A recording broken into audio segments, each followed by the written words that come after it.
सच्चिदानंद सदगुरु साईनाथ महाराज की जय। ओम साई राम। मित्रों, आज का ब्लॉग आप सभी हमारे साईं परिवार के लिए विशेष लाभकारी और कल्याणकारी है, क्योंकि आज के ब्लॉग में हम अपने साईं परिवार के लिए साईं बाबा का दिव्य अखंड ज्योति के साथ साईं सच्चरित्र का सप्ताह पारायण पाठ कैसे किया जाए, जो आपके घर की भीषण से भीषणतम बाधाओं को समाप्त करती है और अखंड ज्योति के साथ साईं सच्चरित्र का सप्ताह पारायण पाठ करने से 1000 गुना फल आपको प्राप्त होता है। तो एक चीज मैं आपको बता दूं कि साईं सच्चरित्र का जो सप्ताह पारायण पाठ किया जाता है वो किसी संकल्प के साथ किया जाता है, और अखंड ज्योति को जब आप प्रज्वलित करके कार्य करते हैं, साईं सच्चरित्र का पाठ करते हैं, तो होता क्या है, ज्योति बाबा खुद प्रज्वलित करते थे। मैं आपको बताऊं, बाबा द्वारका माई में एक दीप जलाते थे। आप सब लोग साईं सच्चरित्र पढ़े होंगे, उसमें आपने पढ़ा होगा।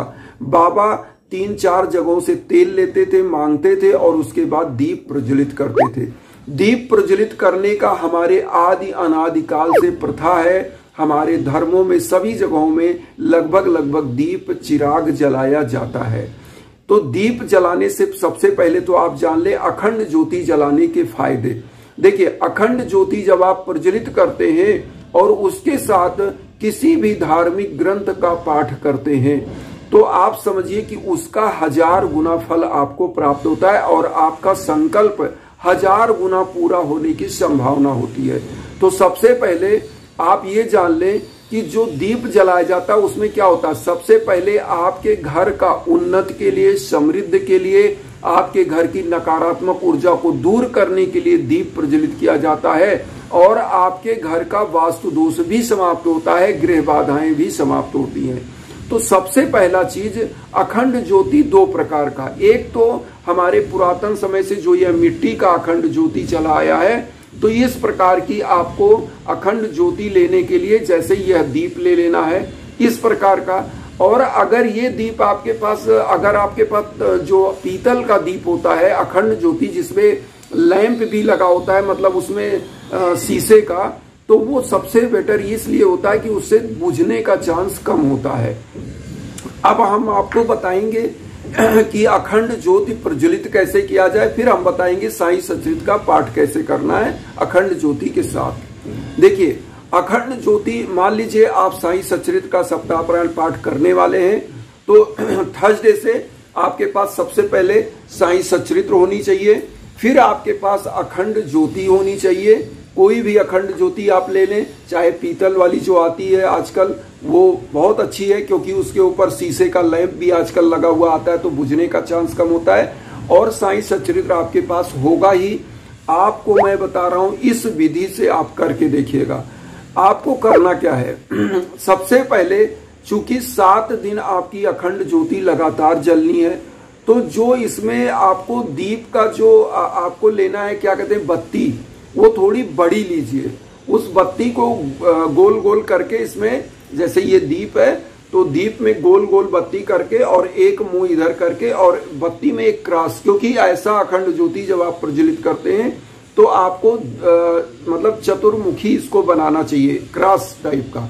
लेकिन अगर आप पीतल वाला जो अखंड ज्योति जलाते हैं उसमें एक ही बत्ती लगती है, ऊपर की साइड निकलती है, तो आप इसमें भी एक ही बत्ती लगा सकते हैं, ऐसा नहीं है। लेकिन 4 होना शुभ माना जाता है, चतुर्मुखी होता है, तो एक ही दीप इसका, एक ही बत्ती आपको जलानी है। लेकिन जो बत्ती है जो जलेगी उसको थोड़ा बड़ा रखिए, कि वो बत्ती जल्दी बुझे ना, क्योंकि अखंड ज्योति 7 दिन आपको जलाना है, और 7 दिन में सप्ताह पारायण मतलब 7 दिन में साईं सच्चरित्र पढ़ना है।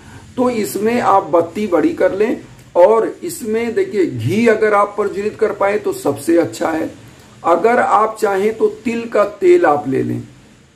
तिल का तेल जो होता है वो एक प्रकार से बहुत ही जबरदस्त होता है, क्योंकि तिल होता है काला, और जब तिल का तेल आप जलाते हैं तो आपके घर से नकारात्मक ऊर्जाएं दूर होती हैं।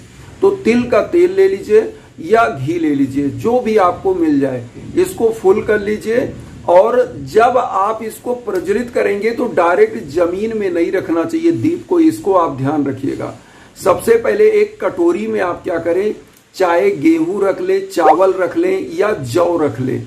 रखने के बाद उसी के ऊपर दीप को प्रज्वलित करके रख दें, और उसके बाद अब आप क्या करेंगे, पीला आसन बिछाएं, बाबा की कोई प्रतिमा फोटो हो उसको स्थापित कर दें, पीला चंदन कुमकुम रोली लगाएं और अक्षत वाला चंदन बाबा को लगाएं, वही अक्षत खुद लगाएं। अक्षत का मतलब समझिए, जो चावल टूटा हुआ ना हो उसको हल्दी में मिलाकर रोली में मिला के बाबा को चंदन लगा के वही चंदन खुद को लगा लीजिए। अब होता है पीला पुष्प अर्पित कर दीजिए, एक लोटा जल जरूर रखिए, जल से चारों तरफ वातावरण पवित्र करिए। अब आप संकल्प के साथ जो भी आपकी मनोकामनाएं हैं, जो आपको सिद्धि नहीं मिल रही है, जिस चीज में आपको सफलताएं नहीं मिल पा रही हैं, उस मनोकामना के साथ साईं सच्चरित्र का सप्ताह पारायण पाठ आप शुरू करेंगे। तो साईं सच्चरित्र कैसे पढ़ना है? देखिए, ये तो नई एडिशन की है जो हम साईं सच्चरित्र आपको दिखा रहे हैं। नए एडिशन में क्या है कि इसमें प्रथम सप्ताह पारायण विश्राम, द्वितीय सप्ताह पारायण विश्राम, तृतीय सप्ताह पारायण विश्राम, इसी प्रकार से 7 सप्ताह पारायण विश्राम दिया गया है। 7 सप्ताह पारायण विश्राम का मतलब ये हो गया कि जब आपका सप्ताह पारायण इंड होगा तो इस प्रकार से इसमें सप्ताह पारायण विश्राम लिखा होगा। तो प्रथम सप्ताह पारायण विश्राम जहां तक लिखा है वहां तक एक दिन, द्वितीय सप्ताह पारायण विश्राम जहां लिखा है वहां तक दूसरे दिन। इसी प्रकार से 7 सप्ताह पारायण विश्राम में 7 दिन में साईं सच्चरित्र आपकी समाप्त होगी। अब जिनके सप्ताह पारायण विश्राम, जैसे जो साईं सच्चरित्र रखे थोड़ी पुरानी है जिसमें सप्ताह पारायण विश्राम नहीं लिखा है, तो उनको क्या करना चाहिए, उस साईं सच्चरित्र को डिवाइड कर लेना चाहिए। जैसे 52 चैप्टर 51 चैप्टर होता है, तो आपको उस साईं सच्चरित्र को डिवाइड कर लेना चाहिए, कितना हम पढ़ें कि हमको 7 दिन में एंड कर ले जाएं। तो साईं सच्चरित्र को 7 दिन में समाप्त करना है। अब ये तो आप जान गए साईं सच्चरित्र पढ़ने का। साईं सच्चरित्र समाप्त होने के बाद आपको क्या करना चाहिए? किसी साईं मंदिर में जाइए, साईं बाबा को एक बड़े पुष्प की माला आप अर्पण करवाइए, और उसके बाद एक चीज और जानिए कि साईं बाबा को अर्पण कराइए, पीला फल और पीले लड्डू वहां चढ़वा करके कुछ गरीबों को, लोगों को बांट दीजिए। और एक चीज और ध्यान दीजिए, मैंने तो ये इंड का बता दिया, यहाँ पर बीच में क्या करेंगे, डेली जब साईं सच्चरित्र का आप सप्ताह पारायण पाठ कर रहे हैं और जब सप्ताह पारायण पाठ आपका शुरू कर रहे हैं तो उस समय कुछ भोग लगा लीजिए। कोई फल है, मीठा पीला लड्डू है या कोई ड्राई फ्रूट है तो उसका भोग लगा लीजिए, घर परिवार को बांट दीजिए, लोगों को बांट दिया करिए। ये डेली का आपका साईं सच्चरित्र का सप्ताह पारायण का ये डेली का है कि प्रथम सप्ताह पारायण, द्वितीय पारायण डेली भोग लगाइए, बाबा को भोग लगा के प्रसाद बांट दीजिए। लास्ट में जब आप साईं सच्चरित्र, जैसे प्रथम सप्ताह पारायण विश्राम आपका हो गया तो भोग बांट दीजिए, लोगों को खुद खा लीजिए, और लोटे का जल जो रखा है पूरे घर में छिड़क दीजिए।